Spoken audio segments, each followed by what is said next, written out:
Hello and welcome to my NTND marriage.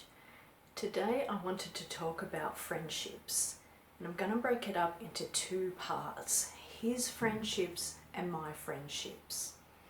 So beginning with his friends. When I first met him, he had a handful of friends that he'd gone to school with, and they had remained friends for quite some time. A small country town, they'd known each other for ages, and by the time I met him they'd kind of dispersed, a few living here, a few living there, and a couple still living in town.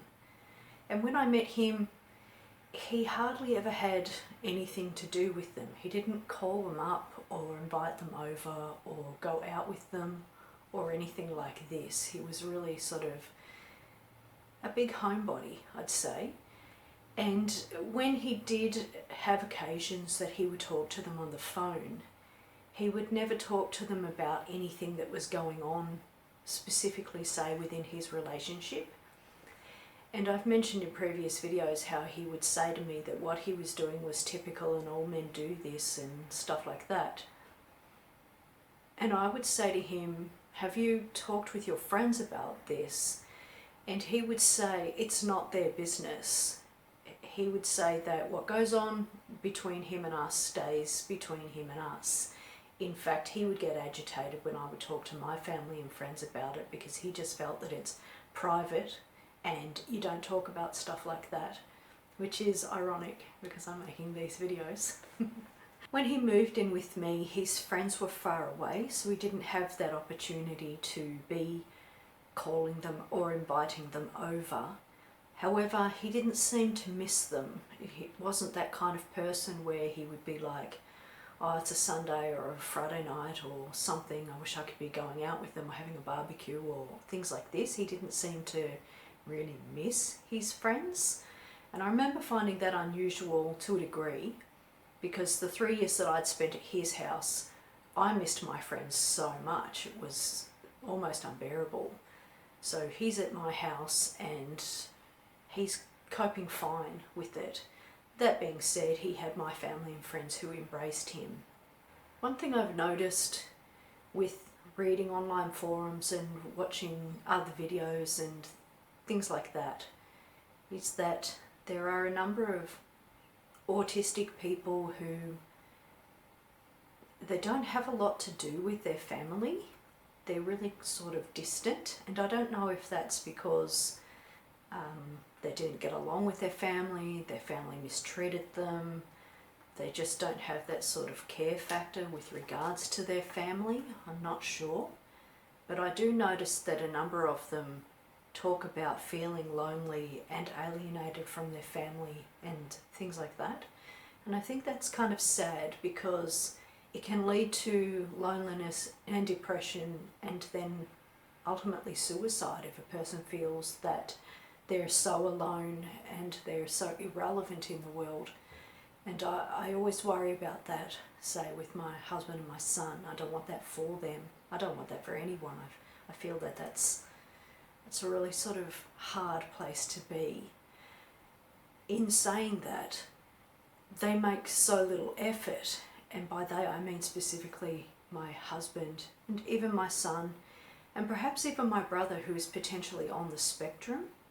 To use him as an example, he doesn't contact us at all. He doesn't say happy birthday to us. He doesn't buy Christmas gifts. He doesn't do anything like that.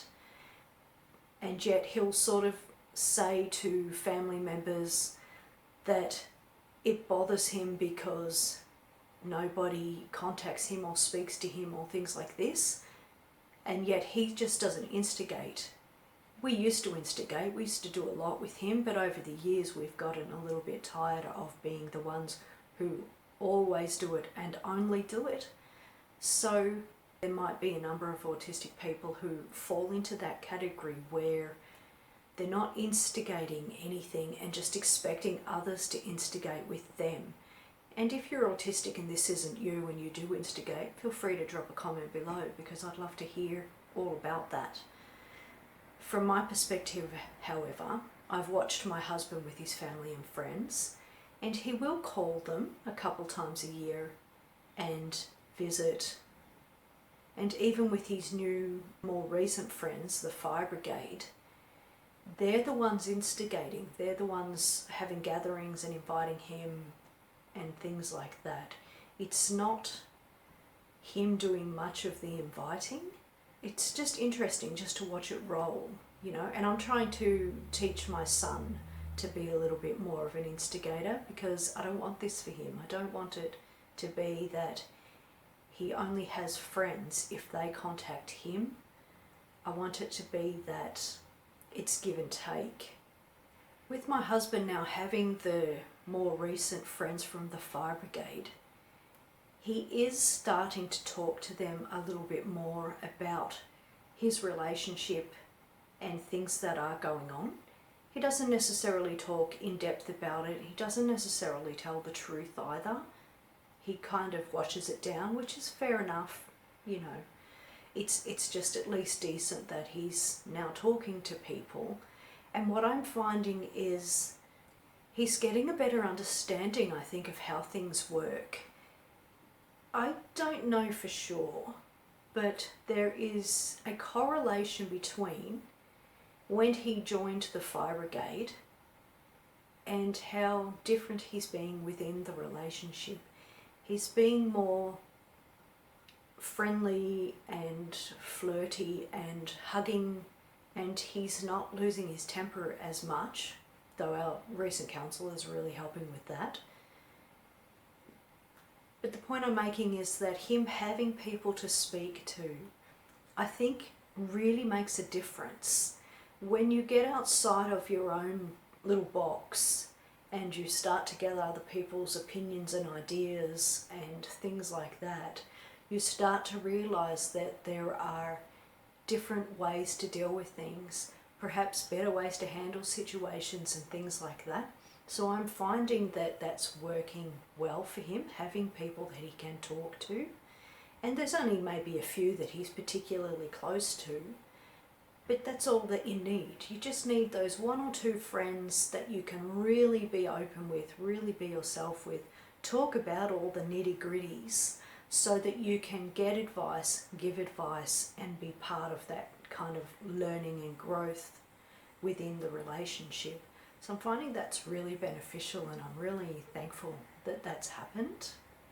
I think it's just a little bit of a pity though that he isn't the one that instigates things with them. That being said, if he was to say to me, hey, let's have a barbecue and invite them over, I feel a bit flat about that because of, in previous videos as I spoke about how our social gatherings go. It's a little bit tricky now to have him maintaining those friendships, especially if it comes to them being here. That being said, I'm happy for him to go out to the pub with them and have outings and do all his things with them outside of me and the house and the relationship. I'm all for that. I don't mind that at all. I embrace that. Yeah, look, I think that's pretty much it. That's sort of how it's gone for him, friendship-wise. His is a relatively short story with regards to friends because he's had so few and so little to do with the people that he is friends with. So comment below, let me know if this is how it rolls for you as well. Do you have a situation where your friends are the ones always instigating, or perhaps the shoe is on the other foot where you feel like you're the one who instigates all the time and they fob you off? I know friendships with people on the autistic spectrum can be quite difficult for all manner of reasons, so feel free to share your thoughts and feelings and how it's worked for you below. I'd love to hear from you, and thank you so much for taking the time to watch my video.